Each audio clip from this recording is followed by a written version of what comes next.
and welcome back to yet another episode of the Kitabi Karwan podcast. Today, I have with us a supremely interesting duo who've written CFO Niti. The duo is named Pramod Bagri and Sandeep Kumar.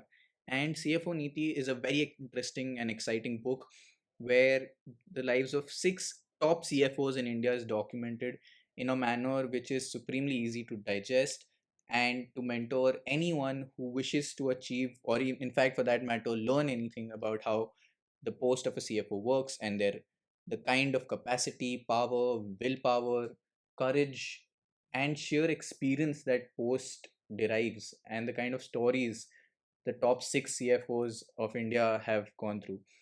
It's a packer of a book and it's absolutely loved by everyone. I had the opportunity to talk to Pramod and Sandeep about this.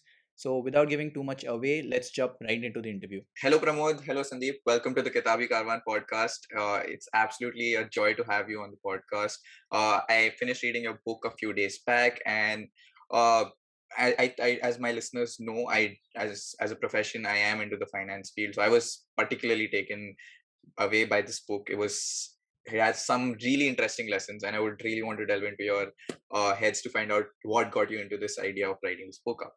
Uh, but first of all, something that I ask almost all my guests is, so we live in an era where basically the internet reveals almost everything about most people, but there are certain private parts of yourself that are hidden away from people.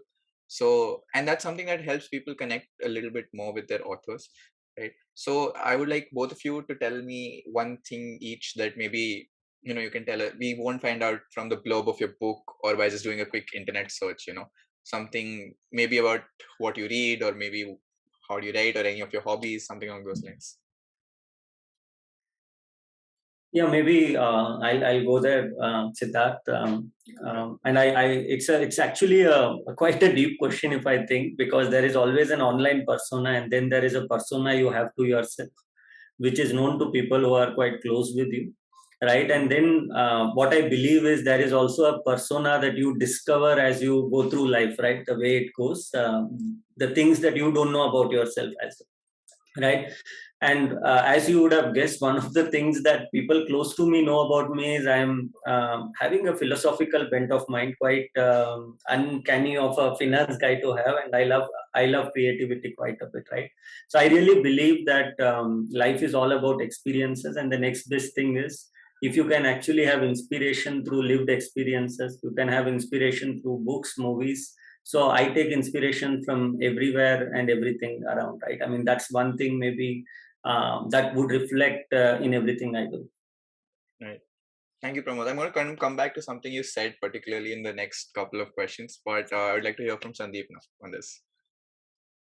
Hi, Siddharth. So, a little bit of a background, which obviously you will not find in a lot of places, and a couple of interesting facts about me.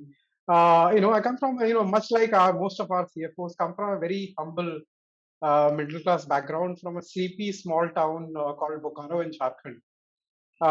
Did my schooling. What is one thing very interesting is that I am a Hindi medium student, and I did not formally start studying English till I was in the sixth standard. So if I look back at the journey, yeah, I mean, it has been quite interesting, and did most of my education in Delhi, the Delhi University Hindu College. Went to Ahmedabad, completed my MBA. Have been in the world of finance and then strategy and digital consulting for the past almost 15 years now. I was with McKinsey and Company, leading their digital delivery, till 2019, which is when I left and started my startup. It's a Singapore-based startup called Torre Capital, and I've been running for almost 2 years now. Yeah.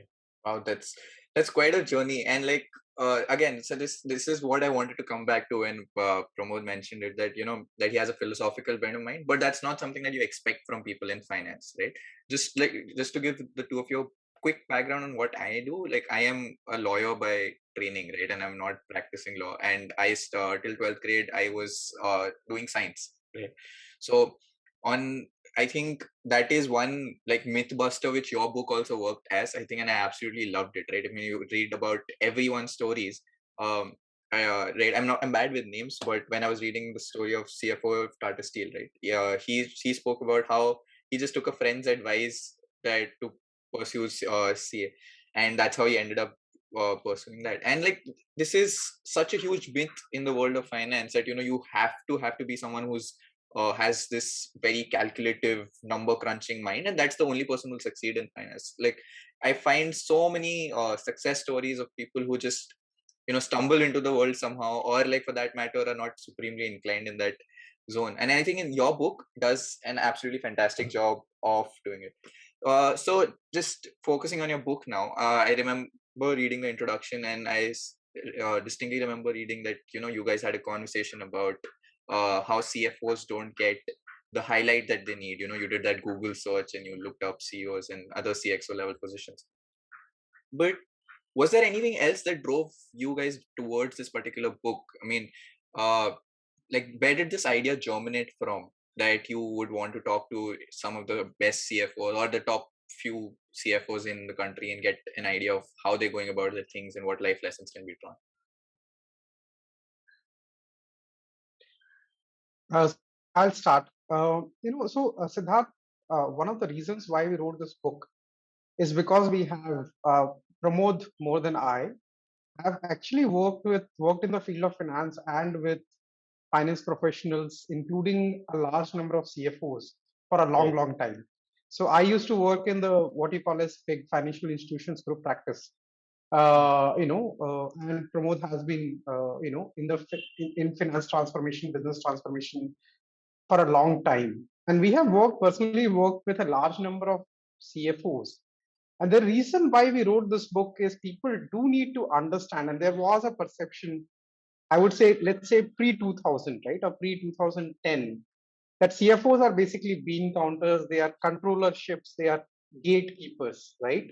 And they are people you go to when you need something approved, right? Okay, fine, I've done everything, I have to go to these guys, I have to fight with them and get my proposal approved. That is the kind of Right. normal thinking that people have.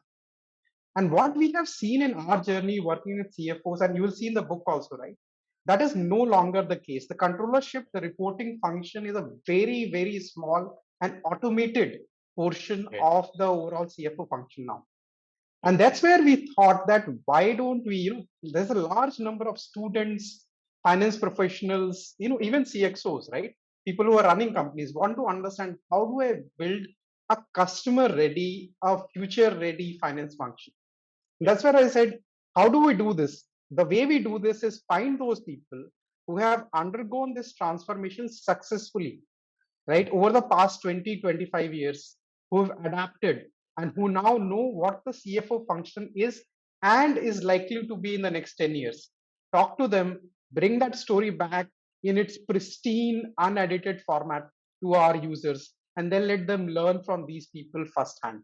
So I'll put it this way, we are merely the conduit. We are merely the Okay. medium that basically has, think of it like having 6 mentors who sit with you side by side when you're reading the book and telling you their life journeys, their stories, and explaining how you can create and become a better finance professional. Right. Pramod, you would like to add something to that? No, I think Sandeep and I have often thought about this. See, the fundamental reason we wrote was, as Sandeep told, was to be a conduit. This is one of the few things that we ended up doing, which was not for ourselves, right? I mean, we had nothing in this for us. We did have a lot of experiences where young students used to come and ask that, what do we do next? Our young finance professional, because of the positions that both of us held, came and asked, this role is coming up. Do you think I should pick up, or do we pick up that role? While intuitively we understood that which is good to go, but we didn't have real answer. So the next logical question is, what do you want to do next? Do you want to be a CFO? Do you want to do that? And most of them told, okay, what do CFOs do then? And then that kind of hit the blank, right? I mean, and our own, in spite of working with a lot of these CFOs, our own understanding underwent a massive transformation on the things that these guys end up doing, right? I mean, it's very, very different from what we perceive to be a CFO's role. Maybe the world knows 1 or 2% of what they do, and they don't know the other things, right?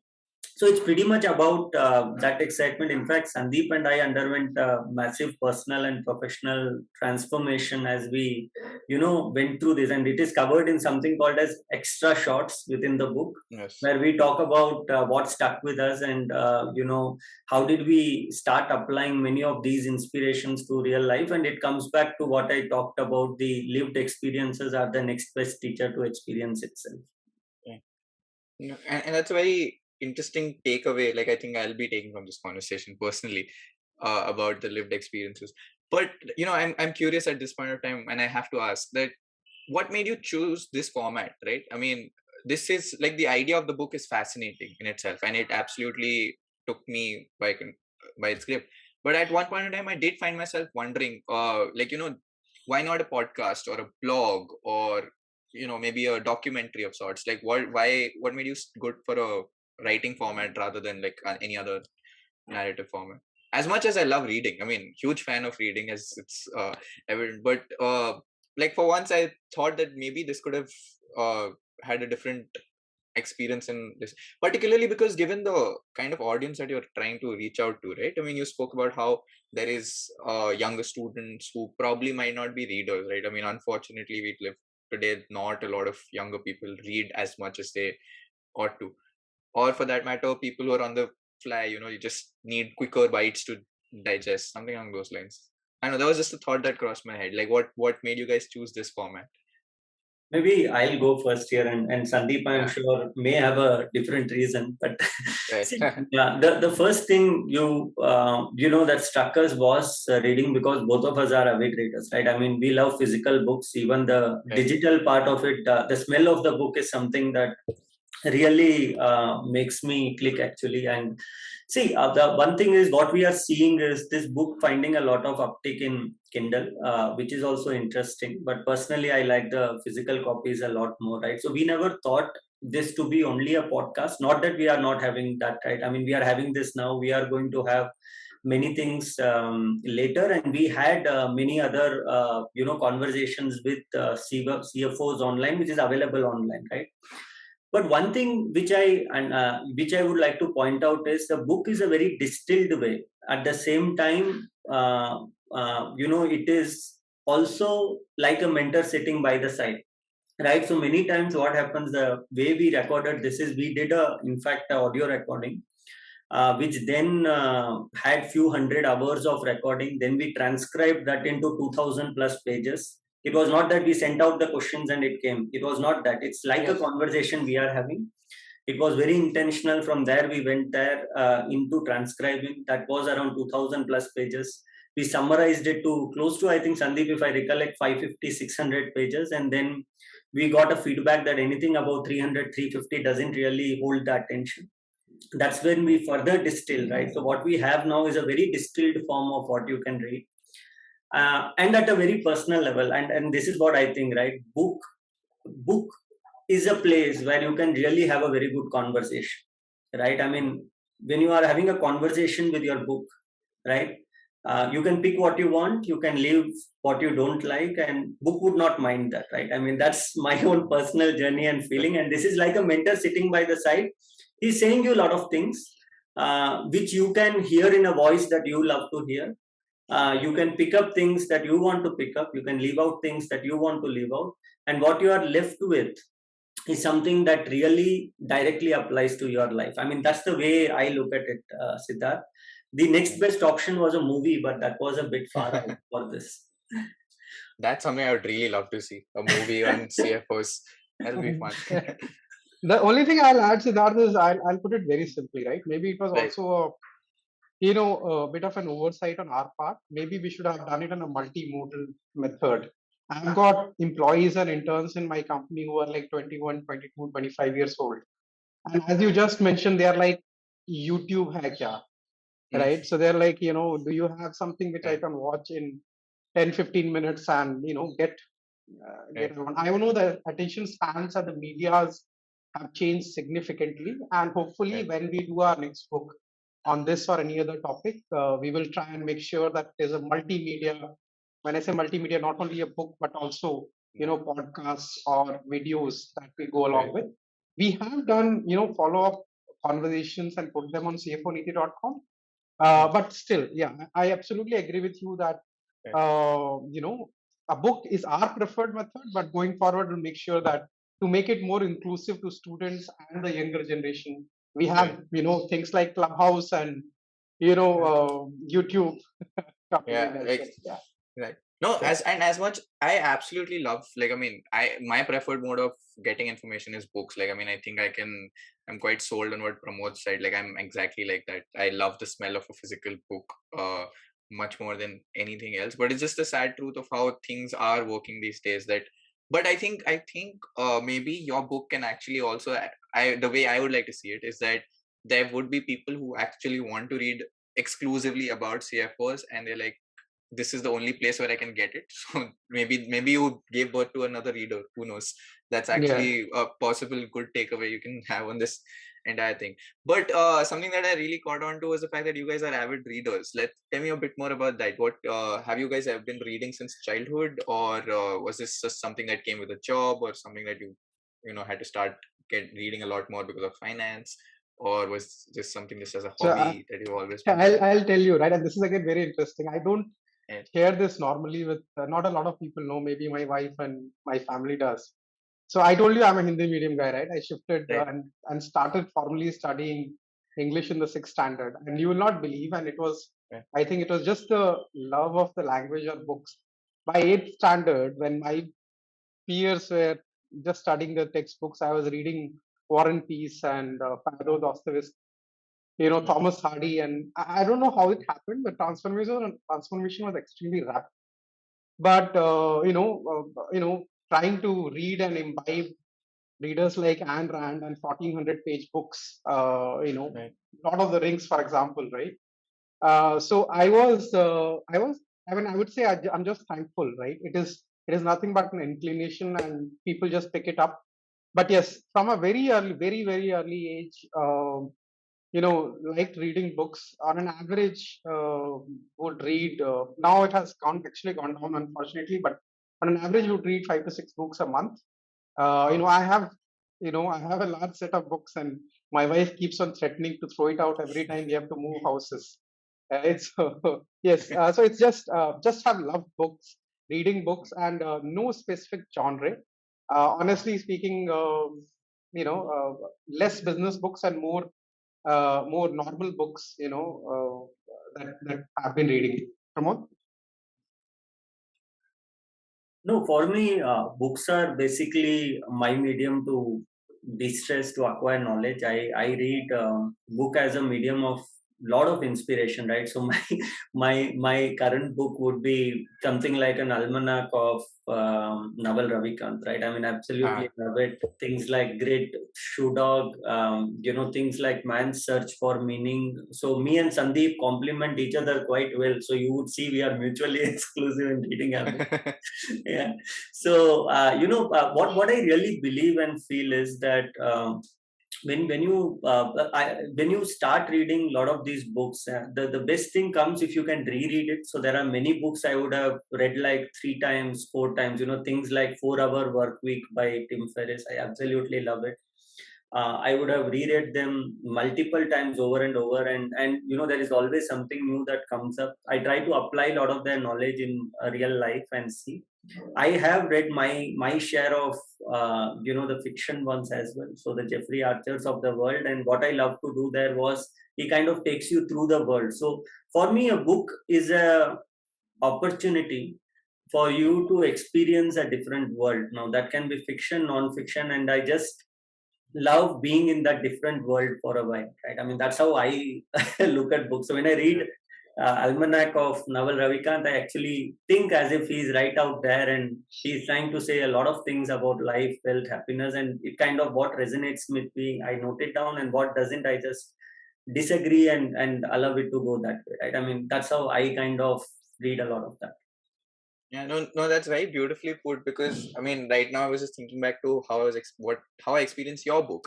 Because I had this image in my head of like I just had seen your faces, like this from the book itself.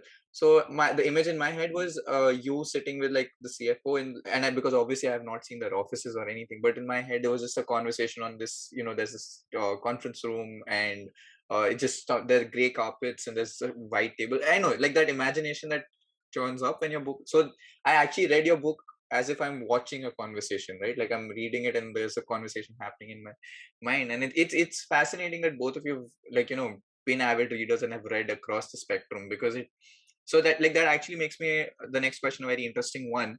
That what made you choose this particular style of narration, right? I mean, because you guys have read across the spectrum, you read different kinds of fiction, non-fiction, and that there are authors and writers take different styles of reaching out to their audiences, perspectives, first person perspective, describing, setting the scene or something along those lines. Yours are quite interesting. They're direct conversations, free flowing conversations from that, but they're structured particularly in the they're subdivided, and you mentioned it in your introduction as well. So what made you choose this particular form over, say, let's say, just like like a short chapter on every CFO, where it's just like a narration from one end to the other rather than a conversation? Why a question answer format rather than anything else? So two reasons here, Siddharth, at least what I can Right. recall, right? There might have been a lot more Right. reasons. So one was that we want, I'll be honest, right? You would want to hear Mr. Ajay Seth and Mr. Kaushik Chatterjee and Mr. Srinivas Pathak a lot more than Sandeep Kumar and Pramod Bagri, right? Right.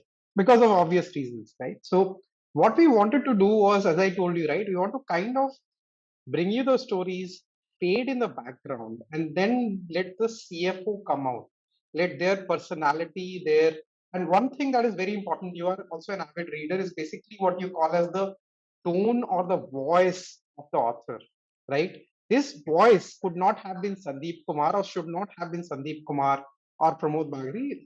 There are 6 voices in the book, Right. and while we have trimmed down the book from 2000 pages to 250 pages, the voice hasn't changed.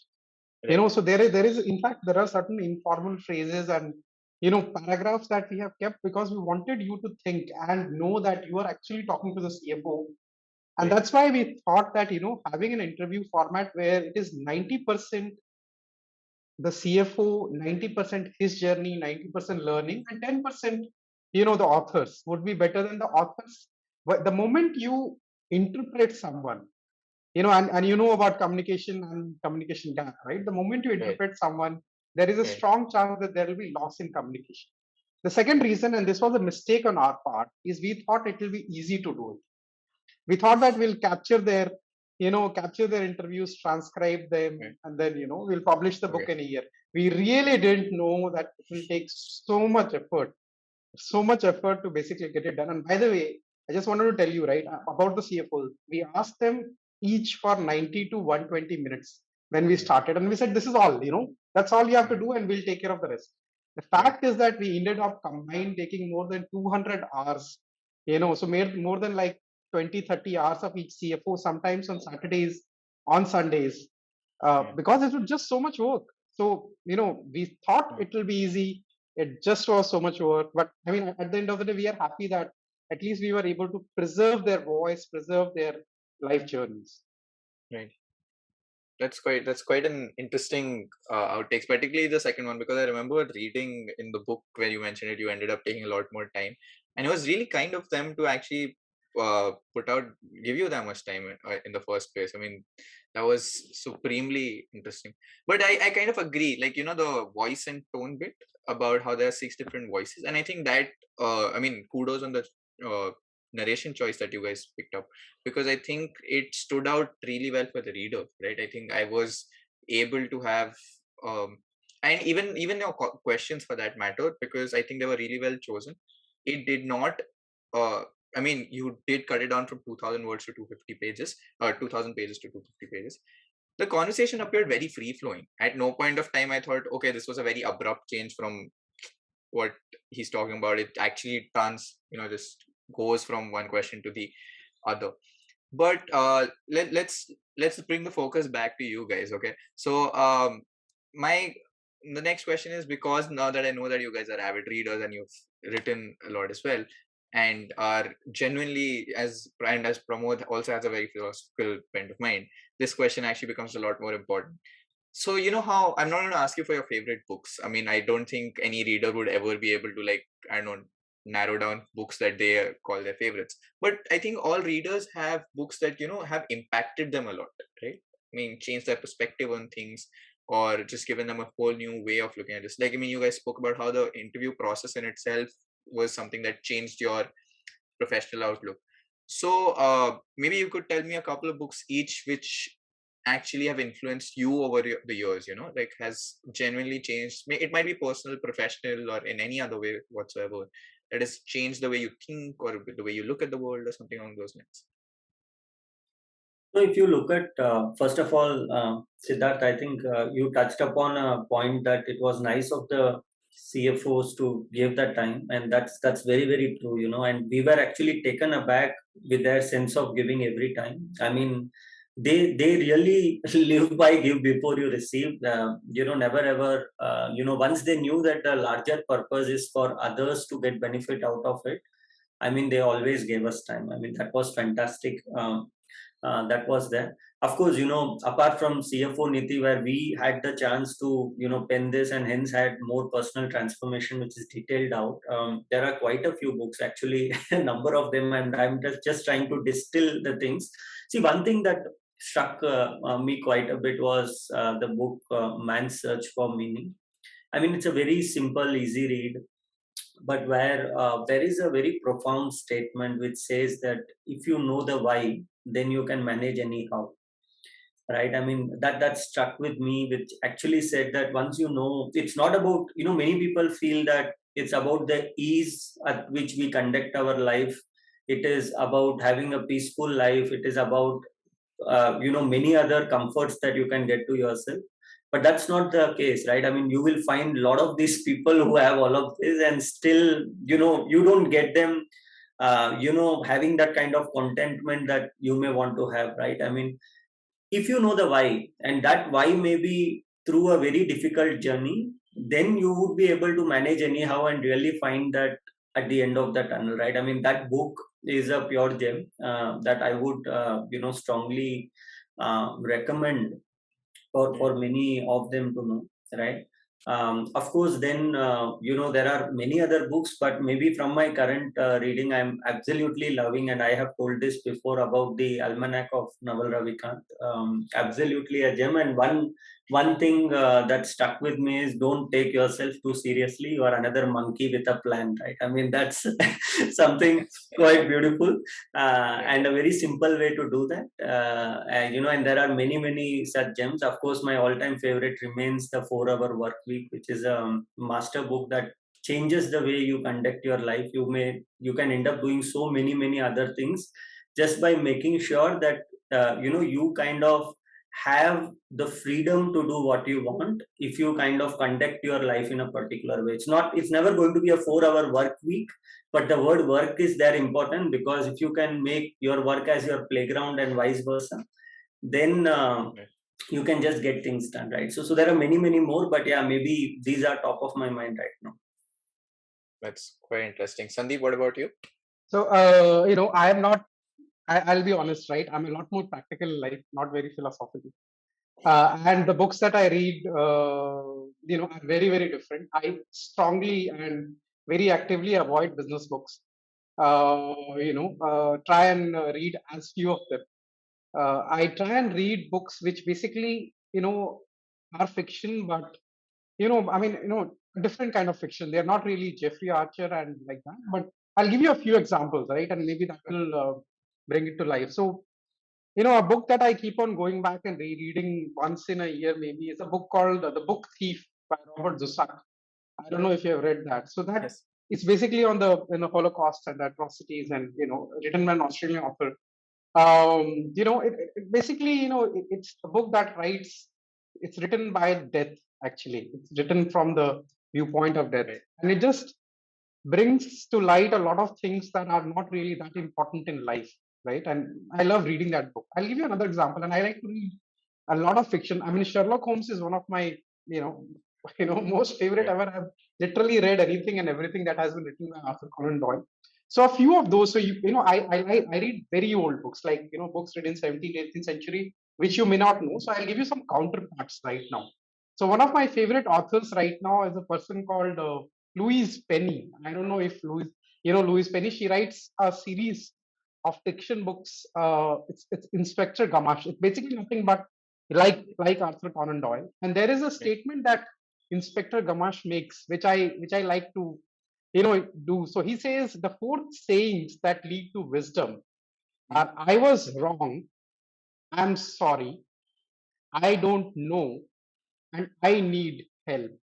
The fact of life is, can we let go of our egos and basically actually say that, all of these four things, how difficult, I mean, just think of it, right? How difficult do we find to say I was wrong and I need help? How many times we go out saying I need help? And this is from a out and out thriller book, please understand, right? So people like Louis Penny, people like books like The Devotion of Suspect X. I mean, they are pure thriller books, but at the end of the day, you go back and you read them quite often to just, because it's a slice of life. The other kind of books that I read, to sum it very shortly, is I read a lot of books on the stock markets and technical analysis. I'm a high frequency trader. So one book I'll mention, and I know this may not be suitable for your readers, is a book called The Reminisces of a Stock Market Operator.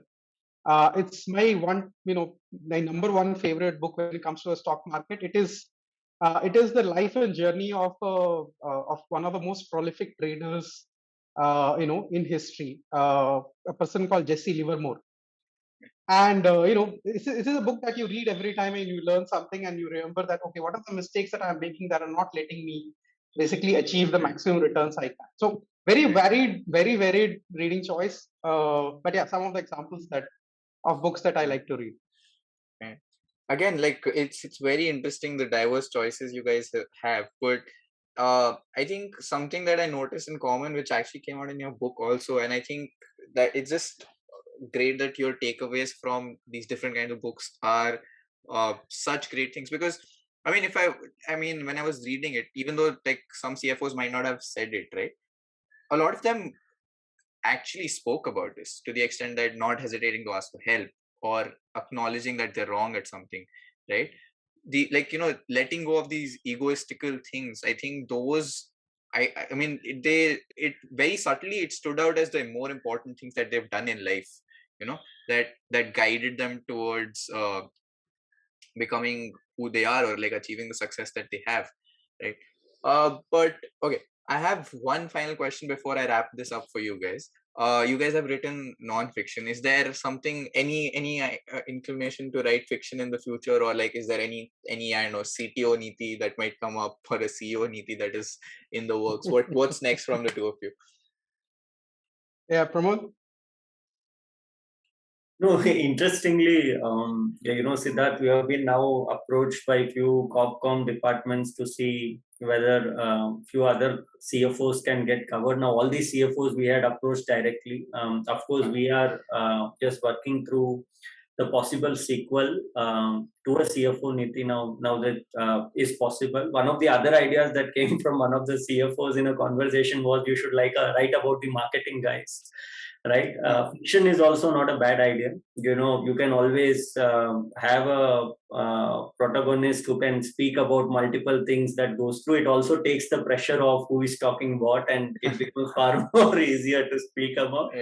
But the frank thing is, we just want to reach the readers right now. All our focus, Sandeep and my energies, are currently on CFO Niti, making sure that it achieves the objective it set out to do. Right, it was about more and more readers making the choices. If you're a student, to clearly understand and make an informed choice of what a finance department person really does, what happens behind the doors. If you're a finance professional, then to understand, okay, how do I, if I want to be a CFO, right, then how do I become, is there a certain path I can take, which is detailed out in the book.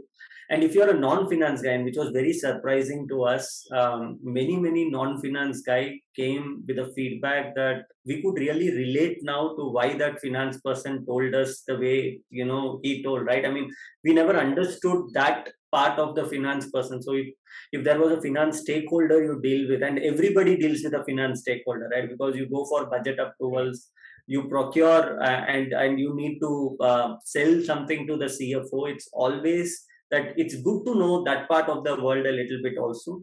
So the idea is to reach all these readers, and I'm sure we will be guided by the readers what they want to look next, and we will provide that. So just to add to that, Siddharth, I have only one ambition, right? So I have a Yeah.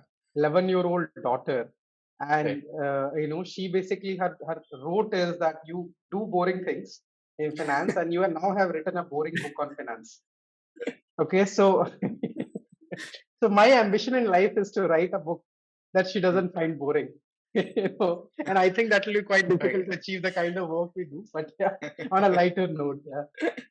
Yeah, But yeah, interestingly, Siddharth, I have two sons, and my second son is close to 10-year-old, and I was very surprised. He picked up that book and he very religiously reads those 2 pages every day. oh, It was like, that's and so he would cool. make meanings out of it, right? So he will ask, "Papa, what does statutory means?" Because that word is repeated Yeah, right. often. So I tell anything legal. Okay, so this person used to do legal audit. Then I have to kind of sit back and say, no, it doesn't mean that. It means this, right? So yeah, I mean, it's quite heartening to see that he's picking up that book and picking up something to read at least Right. on these lines. I don't know if he does so that I feel okay about it, or he really likes it. That I leave it to him to Right. comment on. Right. Right. I don't know if that was the kind of students you were looking for targeting to read your book, but it's a great, No, it's a great start. not It's a great, really. great start. Not really, but he's still reading it. I don't know why. Yeah. No, Not really. but it's a great place to be at. I mean, I think if like, and I'm so happy that you're like actually taking out the time and he's reading your this book and like getting in. And Sandeep, the same for your daughter. I think she's 11 right now, so obviously she's not. I don't expect Yeah, any 11-year-old to ever. I mean, it's surprising if they find the book very interesting. yeah, But it's absolutely. something, when she turns like 18, 19, or like, she's in We hope, college yeah, or at some that point right. of time, hopefully someone Yeah, read it. yeah, Yeah. yeah. So like you can just wait it out for a few years, and then like she's gonna come back and be like, sorry, dad. So that's gonna happen. But yeah, thank you so much, guys, for doing this. And by this, I just don't mean the podcast, but by writing this book, because it's very refreshing to read a book which talks about, which is something, how in the world of finance, a lot of people just end up writing books on, which are very purely drab nonfiction about what they do, and it generally tends to alienate the non-finance people or the people who are not involved in that field. But this is a very interesting combination of like life stories and inspiring people, and I think you guys, I wish you all the best in achieving the success that you are aiming for, which is reaching out to this right audience. And I hope this podcast reaches out to as many people and inspires them to pick up the book.